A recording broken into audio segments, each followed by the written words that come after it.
Everyone, आप देख रहे हैं चैनल अमीन इन्फो। दिल्ली यूनिवर्सिटी के रेगुलर और एनसीवेब में एडमिशन के लिए पीजी कोर्सेज में जो काउंसलिंग का पोर्टल ओपन हुआ था, उसमें अगर आपको करेक्शन करनी थी तो 5 जून से करेक्शन की बात हुई थी। तो 5 जून को तो करेक्शन विंडो हमें नहीं दिखी और आज 6 जून है और अब आपके पोर्टल पर करेक्शन विंडो ओपन हो गई है। ये करेक्शन विंडो फिलहाल 12 जून तक ओपन है। इसके अलावा दोस्तों, जो नोटिफिकेशन रिलीज़ करा गया था उसके हिसाब से जो CSAS में रजिस्ट्रेशन की लास्ट डेट है वो 5 जून बताई गई थी, लेकिन आज 6 जून एज ऑफ 6:30 के आसपास भी जो न्यू रजिस्ट्रेशन का ऑप्शन है वो फिलहाल आ रहा है। तो अगर किसी ने अभी तक भी काउंसलिंग का फॉर्म नहीं भरा और CUET दिया था उसने, तो आपके पास अभी भी ऑप्शन है। हो सकता है डेट फर्दर एक्सटेंड हुई हो और अभी नोटिस नहीं आया हो, लेकिन फ़िलहाल अभी अगर आपने फॉर्म नहीं भरा तो आप भर सकते हो। और अगर आपको करेक्शन करनी है तो आप इस वीडियो को पूरा देखो। तो सबसे पहले तो हम रजिस्ट्रेशन के लिंक पर आ जाते हैं और यहाँ मेन्यू पे जाकर लॉगिन कर लेते हैं अपने CUET एप्लीकेशन नंबर और जो पासवर्ड हमने क्रिएट करा था उसकी मदद से।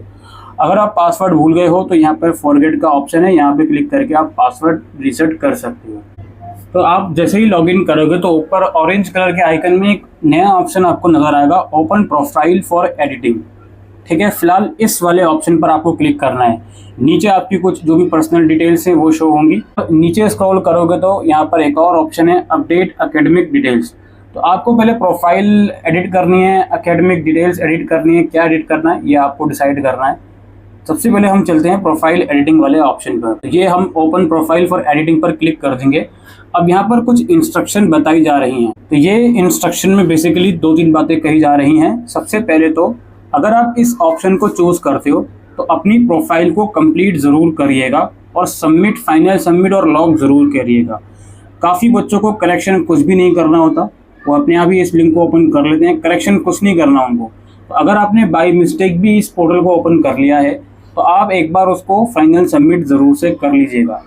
ठीक है, और ये 1 टाइम करेक्शन है, तो प्लीज़ मेक श्योर कि जो भी आपको करेक्शन करना है वो इसी एक्टिविटी, इसी 1 टाइम प्रोसेस के अंदर कर लो। अगर आपने इसको सबमिट कर दिया उसके बाद फिर आपको दिक्कत होगी करेक्शन करनी है तो दोबारा से करेक्शन आपको नहीं करनी दी जाएगी। तो इस चीज़ को ज़रूर से ध्यान रखें। यहाँ पर एक पॉइंट और आपको कंफ्यूज कर सकता है, कैंडिडेट में need to upload relevant document before submitting application. तो देख लेंगे कौन कौन से डॉक्यूमेंट मांगेंगे वैसे ही, और इस पर हम प्रोसीड पर क्लिक करते हैं। जैसे ही हम यहाँ पर क्लिक करेंगे तो हमारे सामने ओपन होगा profile is open for editing. और फिर आप सबसे नीचे स्क्रॉल करोगे तो यहाँ पे 3 ऑप्शन आएंगे, अपडेट डिटेल्स का, यानी कि इस वाले पेज में जो भी डिटेल्स ऊपर आपको दिखा रहा होगा, जो मैंने ऊपर स्क्रॉल कर दिया, डिटेल हाइड कर ली, तो उस डिटेल को एडिट करना है तो अपडेट पर आप क्लिक करोगे। हो सकता है सारी चीज़ें एडिट करने को नहीं कहे, कुछ चीज़ों को ही एडिट करने का ऑप्शन दे, तो ये आप अपने हिसाब से देख लीजिएगा। इस वाले पेज में कोई भी करेक्शन नहीं करनी तो हम प्रोसीड टू नेक्स्ट बटन पर क्लिक करेंगे। इसके बाद अगला जो स्टेप है वो स्पोर्ट्स कोटा का है। इसमें साफ साफ लिखा हुआ है कि स्पोर्ट्स कोटा की डिटेल में आप करेक्शन नहीं कर सकते, तो इसको हम प्रोसीड कर लेंगे। फिर यहाँ पे हमारे पास है अदर डिटेल्स। अदर डिटेल्स में ये गैप ईयर का ऑप्शन है और क्या आपके पास पासपोर्ट है इसका ऑप्शन है। इस वाली डिटेल्स को अपडेट करना चाहते हो तो कर सकते हो, यानी किसी का अगर गैप ईयर था उसने नो कर दिया था तो यहाँ पे अपडेट पे क्लिक करोगे आप और इसको आप करेक्ट कर सकते हो। तो गैप ईयर है तो इसको आप येस कर सकते हो, दैट्स इट। और फिर सेव और नेक्स्ट बटन पर आप क्लिक करोगे। प्रोसीड टू नेक्स्ट के बाद यहाँ अपलोड्स दिखाएगा, जो डॉक्यूमेंट आपने अपलोड किए हुए होंगे वो यहाँ पर दिखा देगा। जस्ट इसको सबमिट एंड लॉक करना है। अब यहाँ पर बहुत ध्यान से समझ लीजिए, सबमिट एंड लॉक करने के बाद जितनी भी प्रोफाइल की डिटेल हैं उन्हें आप दोबारा एडिट नहीं कर सकते जी। तो बहुत ही केयरफुली इस ऑप्शन को आपको चूज़ करना है। अगर आप संतुष्ट हो कि हाँ जी जितनी करेक्शन करनी थी मैंने कर ली, या फिर करेक्शन करनी ही नहीं थी बिना वजह इस पोर्टल को ओपन कर लिया, तो अब इसको सबमिट एंड लॉक पर क्लिक करो। जैसे ही आप इस पर क्लिक करोगे तो कुछ पॉपअप्स शो होंगे, कुछ नोटिफिकेशंस शो होंगी कि मैं ये डिक्लेयर करता हूँ कि जितनी भी स्टेटमेंट्स मैंने दी हैं ऊपर वो एकदम सही हैं और मैं एग्री करता हूँ कि मैं अपने प्रोफाइल को लॉक करने जा रहा हूँ। तो अब मैं इसको कंफर्म एंड लॉक बटन पे क्लिक कर लेता हूँ। क्लिक करूँगा तो यहाँ शो हो जाएगा कि आपकी प्रोफाइल सबमिट हो गई है सक्सेसफुली। ठीक है, अब आप प्रोग्राम्स के लिए अप्लाई कर सकते हो। इसको छोड़ देते हैं, प्रोग्राम्स के लिए ऑलरेडी हमने अप्लाई किया हुआ है। और अब यहाँ पे देखो प्रोफाइल फॉर करेक्शन का ऑप्शन मुझे नहीं दिखा रहा, because as I said earlier कि वो 1 टाइम ऑप्शन था मेरे पास। तो मैं नीचे स्क्रॉल करूँगा, ये अपडेट एकेडमिक डिटेल्स का ऑप्शन है, इस पर मैं क्लिक करूँगा। अगर मुझे अपडेट करना है तो अगर अपडेट करना है तो मैंने इस पर क्लिक किया। करने के बाद यहाँ पर कुछ ऑप्शन मुझे ब्लैंक दिखा रहा था, किस यूनिवर्सिटी से मैंने प्रोग्राम कंप्लीट करा है।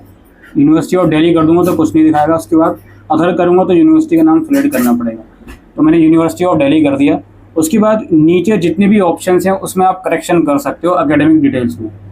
ये आपके ऊपर है कि आपको करेक्शन करनी है या नहीं। अगर नहीं भी करनी, अपडेट वाला ऑप्शन पे क्लिक कर दिया, या अगर करनी है तो भी अपडेट वाले ऑप्शन पे आगे अपडेट कर दी डिटेल्स। उसके बाद सबसे नीचे स्क्रॉल करोगे आप, यहाँ पे सेव और नेक्स्ट बटन पे क्लिक करोगे। उसके बाद ये एकेडमिक डिटेल्स हो गई सेव। इसके बाद क्वालिफिकेशन डिटेल्स अगेन दिखा रहा है, ये मतलब दिखाएगा दोबारा से कि आपको चेक कर लो एक बार। इसके बाद क्या, upload document and submit the form, या दोबारा से अपडेट करना है इस एकेडमिक डिटेल्स को, तो यहाँ पर एक और फिर से ऑप्शन है। तो फिलहाल मैं अपलोड डॉक्यूमेंट पे क्लिक करूंगा। जैसे ही मैं क्लिक करता हूँ तो जो डॉक्यूमेंट मेरे पास ऑलरेडी अपलोडेड होंगे इसमें वो शो कर देगा मुझको। तो वो एक बार आप यहाँ पे क्रॉस चेक कर लीजिएगा, डाउनलोड करके। करेक्शन करना है तो कर सकते हो। अब प्रोफाइल के अंदर जिस ऑप्शन पे करेक्शन करने का ऑप्शन आ रहा था प्रोफाइल के अंदर, तो वो आप लोग देख लीजिएगा, कैटेगरी वगैरह वो उस हिसाब से आप लोग देख लीजिएगा। बाकी इस वाले स्टेप में अब मेरे को सबमिट करना है फॉर्म और डैशबोर्ड पे आ जाना है। श्योर, हाँ जी, ये you have successfully update the academic detail, kindly click on the print form to view. ठीक है, सबसे नीचे स्क्रॉल करूंगा मैं, यहाँ पे आप लोग देखो ये प्रिंट फॉर्म को एक बार फिर से PDF फॉर्मेट में सेव करके रख लीजिएगा। और एकेडमिक डिटेल आप मल्टीपल टाइम्स भी एडिट कर सकते हो, सिर्फ प्रोफाइल डिटेल एक बार एडिट कर सकते हो, मल्टीपल टाइम एडिट कर सकते हो एकेडमिक डिटेल्स को, सिर्फ करेक्शन विंडो के जो टाइम पीरियड है उसके अंदर। तो ये सारा प्रोसेस है दोस्तों PGCSAS पोर्टल में करेक्शन करने का। ठीक है, तो आई होप ये वीडियो आपको यूज़फुल लगी हो, तो वीडियो को शेयर कीजिएगा। Thank you.